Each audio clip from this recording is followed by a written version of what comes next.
Hi, this is Deacon Larry, and this is Renewed.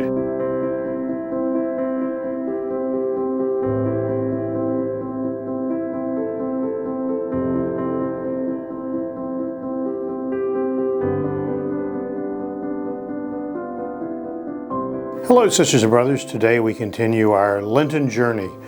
When we were together recently, we talked about almsgiving, that generosity of spirit and of goods that we're called to in the Lenten season. It's one of the triad: almsgiving, fasting, and prayer. I'd like to talk for a moment about fasting, about this great call for us. So often, the thought of fasting for many people is that I might give up chocolate, that I might give up sweets, that I might give up beer, whatever that favorite passion is in our lives, that I might give that up in the Lenten season.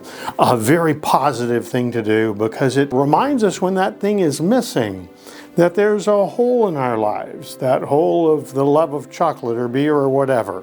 And that when there's that hole in our lives, it reminds us that something else should fill that hole. And that indeed is God and God's love. Fasting, it's a way of saying to us that we're invited to embrace a life of poverty as Christians. That in each of our lives there should be kinds and ways of being voluntarily poor, of not having all that we could. You know, Luke, in his great Sermon on the Plain, where he shares the Beatitudes, says to us in language different than Matthew, he says, "Blessed are the poor, the reign of God is yours." Because what he's saying to us is when we recognize that our life isn't filled up by creatures.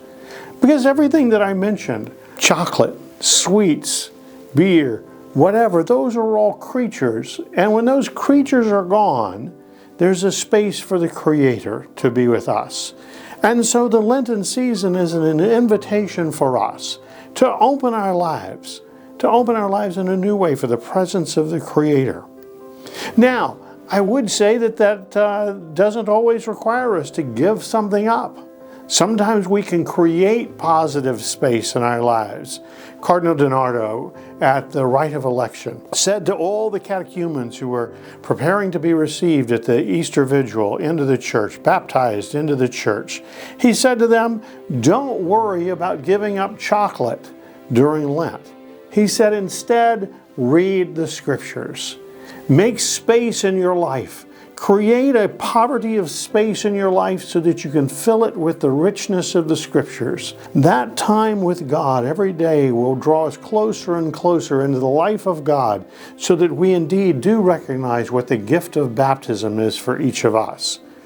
So, sisters and brothers, when we think about poverty, you can think about the example of St. Francis of Assisi, who took on voluntary poverty, or the members of the Catholic worker movement who take on voluntary poverty in order to do what? To create a space in their lives for the care of others, for the care of creation, the care of our brothers and sisters.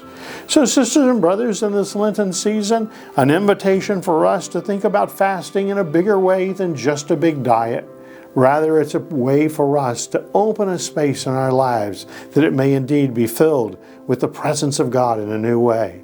And if we fast in that manner, brothers and sisters, as we make our journey through this Lenten season, we indeed will be renewed.